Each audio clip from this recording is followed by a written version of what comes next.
everyone, good morning. Happy Saturday to you all. If you're watching this after it goes live, hello, whenever, wherever you're watching from. Lovely to have you here. I have a bunch of replayers on these mornings with Katie, so I always have to shout out you guys because I know that you guys are the majority. Not that many people come hang out with me right when I am live in the morning. But I want to say good morning. So happy that you are here. And if you are live with us, then definitely comment in the chat. In fact, let me make sure that I am on the right. There we go. So that I can see your comments. Wow. Okay. So first off, I have two things to kind of give to you. The first thing is it's definitely a coffee morning. I mean, like definitely a coffee morning. Honestly, I was shocked I even woke up on time. I was like, I just feel so tired. And I feel like it's about time that I finally formally introduce you to this eyesore behind me that's always in my frame, and it doesn't match my background or anything at all. This painting is so dramatic for the space, and it's not like it fits with the paneling, but it doesn't exactly fit with the rest of the space. Anyway, kind of the story. Let me move this really quick before. There we go. So the reason that I have this, let's correct this so that there we go. So the reason I have this painting is actually like a childhood dream of mine to have this painting, and also to have this painting in this size and in this frame. When I was very young, my oldest sister had a very small print of this in her bedroom, and I would sit at the opening of her bedroom, at the door of her bedroom, and I would look at this painting, and I would always be like, oh, wouldn't it be nice if that was me? Very dramatic as a child, very dramatic. But I loved this painting, and there was something very beautiful about this painting, except when I figured out what the actual story behind it was, and then, it could have ruined me. But I found this painting at an estate sale, and it was like, I think it was like $100. I was like, I don't have $100. I'm gonna get $100. And I couldn't get it right then, but my parents went back and I said, just get it, I'll pay you back. And they came back and they're like, it's gone. I'm like, no.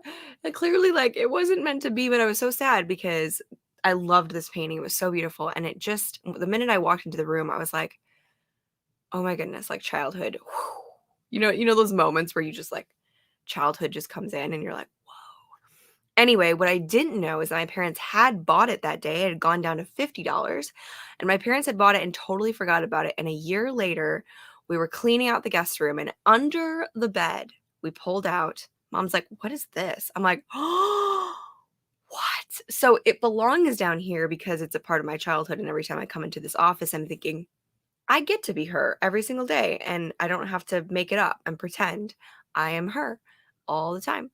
I try to be her all the time, and she's beautiful, and she clearly knows what she's doing, and I just felt like the painting is very feminine and fun, and I don't know. It's a weird painting to have in the space, but I have to introduce it to you because it's been in the frame so many times.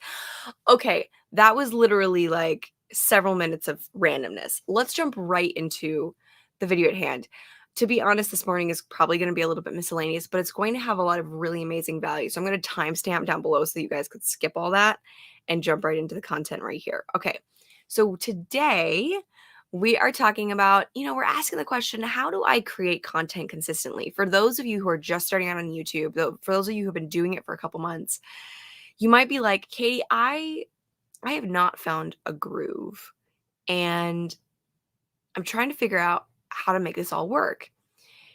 And the reality is every single one of you are going to find a different groove. We're all creating content differently, but I'm going to share with you some things that did not work for me, and particularly some things that did work very well for me. And we're going to be talking specifically about batch creating. Now, you guys have heard this word a lot if you've even researched YouTube and YouTubers, because a lot of YouTubers batch. And we're going to talk about how to do that well, and why to do that, and also why not to do that, why you wouldn't want to do that. So we're going to talk about my system, how I run my YouTube channel, because probably a lot of you are going to run into the same problems I had when trying to batch content. So we're going to talk all about that. Okay, let's jump right in. So the first thing that you need to know about creating content consistently is there's a difference between consistency and like repetitive actions every single week. So what I want you to be clear on is consistency doesn't mean having to make a video every single week. More importantly, consistency doesn't mean you have to make the video for that week every single week. So this is what I started off my first several months of YouTube. And literally like the day before or the day of my video releasing for that week, I was trying to to cram out a video because to be honest with you, I couldn't find a lot of time to spend a whole day creating a video for YouTube, and it was kind of a struggle. Plus, I was creating content twice a week, and it was a lot. It was crazy. So, I jumped from that to creating batch content. And basically batch content is we're going to make a whole bunch of videos all at once, and then we're going to schedule them out. So it sounds like a lot of work, right? Some of you are like, what? And some of you are like, oh, that's so cool. Now, here are the things that I ran into when I first started batching. First off, it took so much time to record. It took forever, and I had to change, and then I felt like I had to change my angle. And I was, like when you're starting off on YouTube, you get really thrown off when someone walks in the door. When you're starting off on YouTube, you get really thrown off when you don't really know fully what you're saying, when you're not standing in what you're saying. You get really thrown off if the content that you're creating is not really what you love creating. Let's be honest, it takes a while to do the things we don't love, but it seems like it takes 5 seconds to do the things that we do love. And so when I first started, there was a lot of those things that aided to it taking a long time to batch. But the reality was it took a long time and it bored me. So what you're going to have to keep in mind is when you batch content, you're going to have to edit all that content. Now, I have a very simple editing process. It's so simple. I create a template. I use that template for every single video. Literally, I edited a video yesterday to be in advance for this coming Wednesday. And I was editing a couple videos for the next few weeks. And it took me 10 minutes to edit one video. Now, it only takes me the amount of time, like to film the video, because of my system and because of how I create videos. It only takes me the amount of the video, like the length of the video to create the video, and then it takes me an extra 10 minutes to edit the video. That's only like 15 minutes of time. So, which is insane. Like it just blows my mind. So, the reality is when you have a solid editing system, this makes it easier. But what I found was something I was really struggling with was I was getting bored. I was like editing this content. Sometimes I would wait to edit. Do not do that. Do not wait to edit. Otherwise you will forget what you were kind of thinking. And if you have to make a bunch of cuts and you want to do a bunch of fancy editing, there's just no way, which is again why I have a super simple process. I don't cut. I literally make a live video and I just record it. I don't stream it, and then I just run that video. So I don't do any editing, which makes it easier. However, as content creators, we get really disconnected to our content if we're not creating it consistently, if we're not creating it all the time. And so consistency for us gets to be, I get to create a bunch of content to plan out my channel and to know the direction in which I'm going. But I also get to have the freedom and flexibility to not have to make one every single week, but have content every single week to schedule, to produce for my channel. If you're getting a little confused, let's run through this again. The way that I set up my system is I do not create my video every single week. I do not create the video for that week every single week. So the other day, I literally created 10 videos in an hour, and those videos are going to last me almost 2 months. Now, that being said, there's going to be times during the week where I'm like, I really want to get this out. I really want to make this video. That is okay. You make room for that. You reschedule your videos, you get it done, and you add something in the middle. And this is the huge, huge perk of batching your content, because the reality is you're not saying, okay, well, now I'm done with my channel and I'll just leave it be and like not care about it. You comment, you show up in your lives, in your premieres. I'm doing a lot of premieres lately. It's kind of fun. Like, you show up in your spaces, you comment, you reply, you share your stuff around. You show up just like you would any other time, but you just don't have to put in all of the work literally 24 hours before your video goes live. I do this because it gives me freedom. And to be honest, if I'm not feeling creative, it's lousy to make content when you're not feeling creative. So this week has been really, just energy-wise, has been really rough for me, and it's been all over the place. So when I created content at the beginning of the week, I was like, "Woo, I'm pumped." And then like 24 hours later, I'm like, "And I'm tired." And the whole rest of the week I've just been just like not in the groove for creating content. And that's okay because I literally just created 2 months of content. That being said, those 2 months may not go in succession of each other. Like that that 2 months of content may not be a full 2 months. It may be 4 months and I fill in different pieces of content in between that I just wanted to create.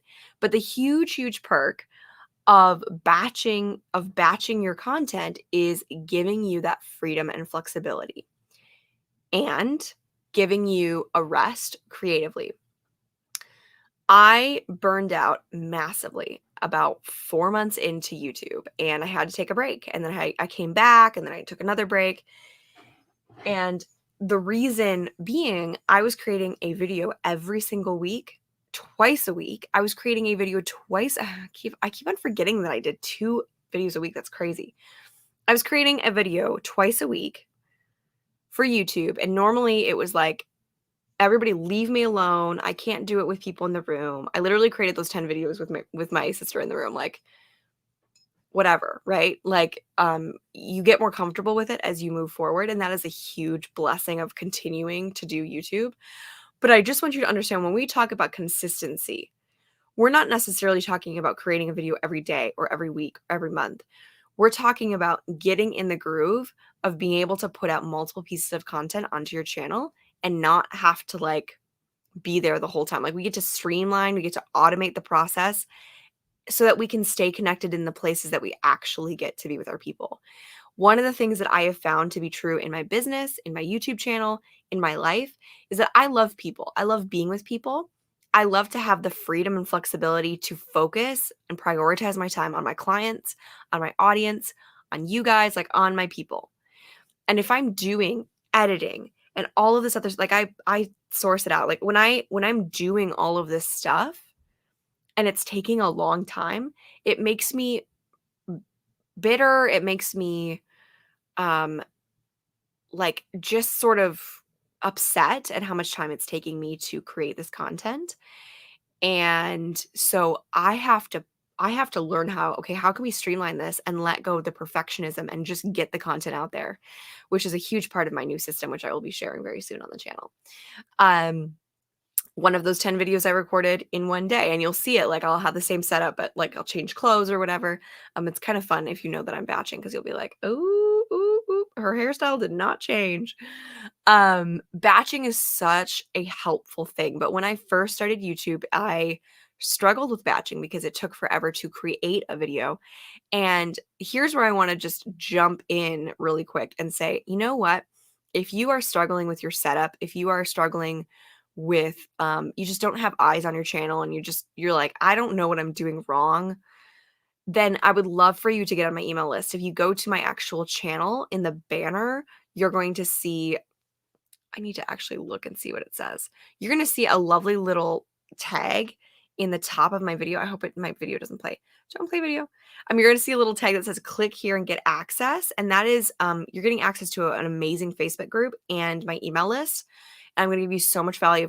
There's already a ton of value in that group, but I'm going to give you a ton of value in that space, plus talking in depth about my YouTube setup and how you guys get to do amazing things with that new system. So I can't really say enough about batching, because it's given me the freedom that when I'm not feeling creative and I'm not feeling on top of it, I don't have to create content. But when I am and I want to create a piece of content, I don't need to feel like, but I already have content for this week.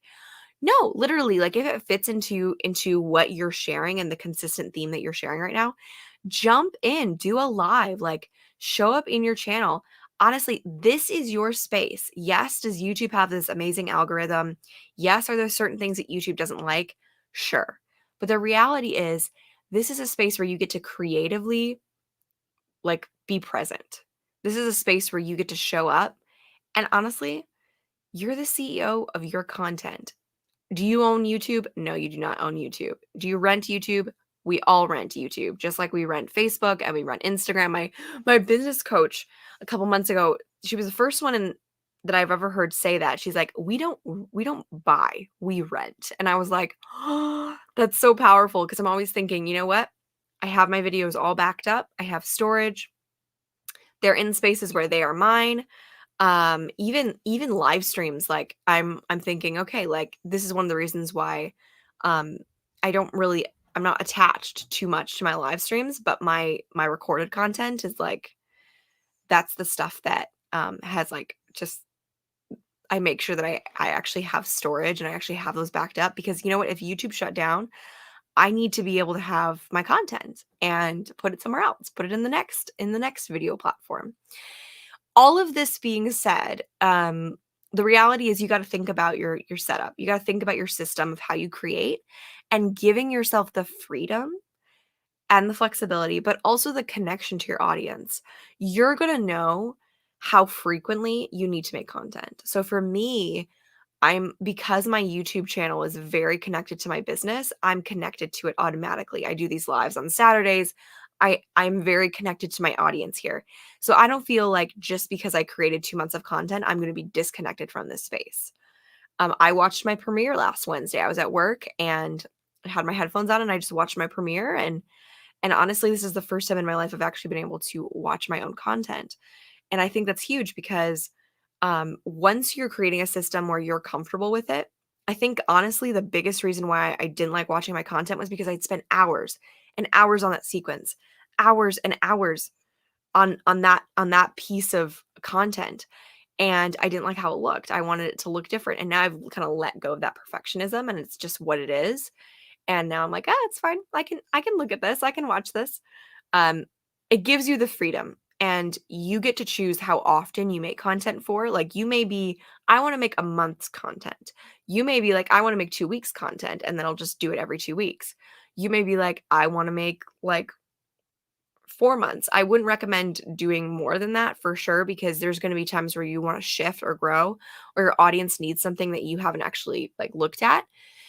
So to be honest, I think for me, I create 2 months of content and I don't schedule all of those 2 months of content. I schedule about 2 weeks of content and then I do it over again, because that's just admin work and it doesn't take a lot of energy. Anyway, I hope this was valuable for you. If you're starting YouTube, if you're thinking about starting YouTube and you're like, Katie, I don't want it to take so much time, then batching content and spending a day to do it, that's going to be super powerful for you, because you're going to be able to give yourself freedom and flexibility from having to create content every single day. This is huge for those of you who have kids. Pick one day and say, hey, mom, hey, mom-in-law, like take my kids for like a couple hours. I'm going to create all this content, be done. And then all I have to do is the post stuff that doesn't need any, but like people can be around for, like editing, producing, uploading, those types of things. This is huge. This is absolutely huge. So I hope that you guys have an awesome Saturday. This is real chill, real chill. And go out there and create content. Like whatever you're thinking about doing right now, like just go and create. Just create the content, because one of the biggest things that held me back was just not like, I took about a 3-4 month break from YouTube, and honestly, I didn't know if I was going to come back. It almost ruined me. And I didn't know if I was going to come back, and I kept on thinking about I need to start YouTube up again. And then I suddenly realized how many people were watching and waiting and paying attention, and I was like, this is a space where like I keep on telling my people, I keep on telling my clients, I keep on telling my email fam, listen, there's an audience out there waiting for you, and I feel really connected to this space and to all of you who show up every single video and comment and like and share it around and connect to it as well. And the reality is you have a space out there, and it is your responsibility to figure out how to work it. It is your responsibility to figure out how to make it work. And that is what I came back to. I was like, oh my goodness, like I can't get stuck on this. I have to figure out a process that works because this is where I'm supposed to be. So I want you to really think about your process because it's not just about you, it's about all of the people who get impacted by your content. They're waiting, they're watching, they want more, they want value, and they want you. So go out there, create amazing content. Don't just watch. Don't just watch. Get out there and take action and actually create. Get it done. I hope you have an awesome day, and I will see you on the next video. Bye.